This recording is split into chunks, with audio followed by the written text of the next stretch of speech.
Morning, prepare naman tayo ng breakfast. Kanina pa ako gising actually. Si Daddy na sa church na. Bago ka nakapanood dito sa channel ko, si Daddy araw-araw na sa church. 5:30 na. Nakagayak na yan siya para pumunta ng church. So magluluto ako ng magpipita ako ng hotdog.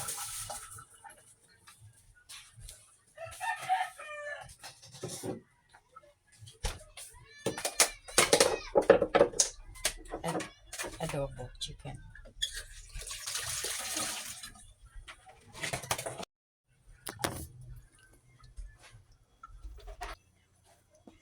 Kararating lang ni Daddy.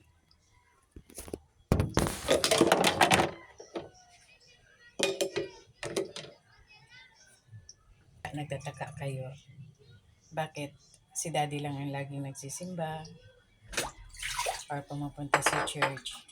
Magkaiba po kami ng pananampalataya.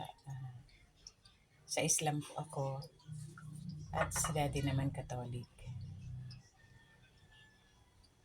Yung mga anak kong dalawa, yung panganay at saka pangalawa, Katolik Islam yun lang dalawa. Yung bunso kong lalaki at saka yung only girl ko, sila naman ay Katolik.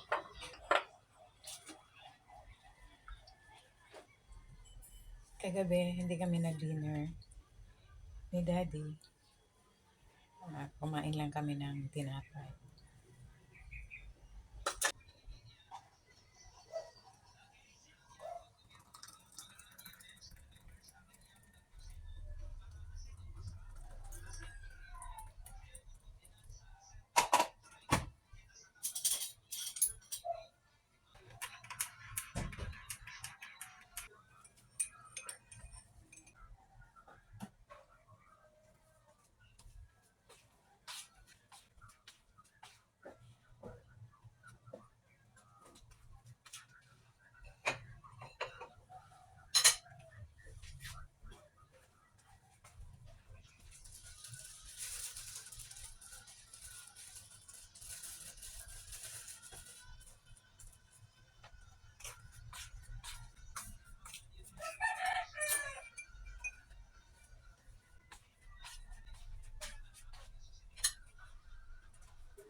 Mamaya mga mahal, magbibigay ako ng update regarding doon sa resulta ng laboratory test ng dalaga ko at saka ng ultrasound niya.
Nagkakape na rin si Daddy.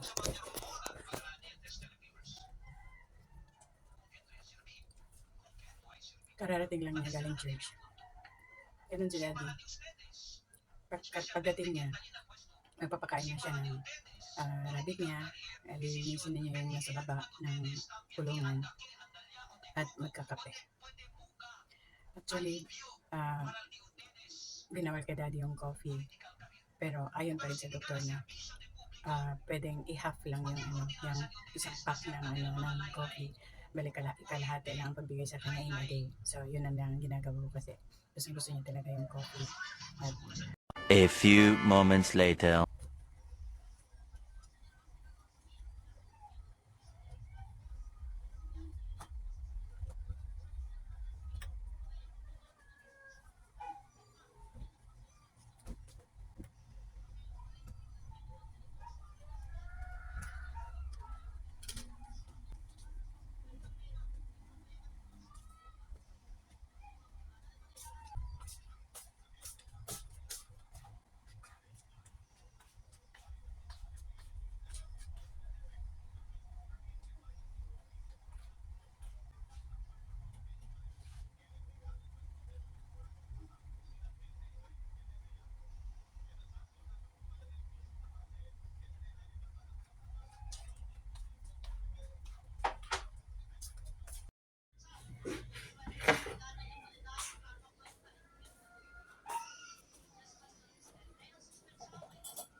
An eternity later.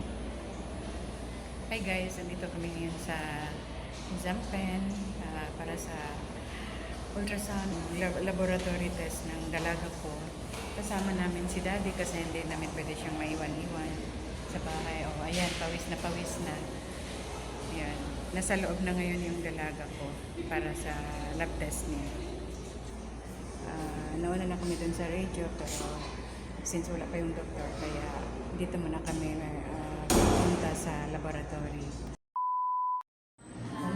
Galing na kami doon sa laboratory room para sa submission ng lab test niya. Pero may kulang pa para sa urinalysis. Yun lang ang hinihintay namin.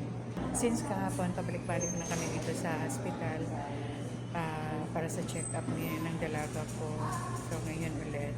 At hindi naman, kaya nasabi ko, hindi namin may iwan si Daddy mag-isa sa bahay. Kaya kailangan namin siyang isa.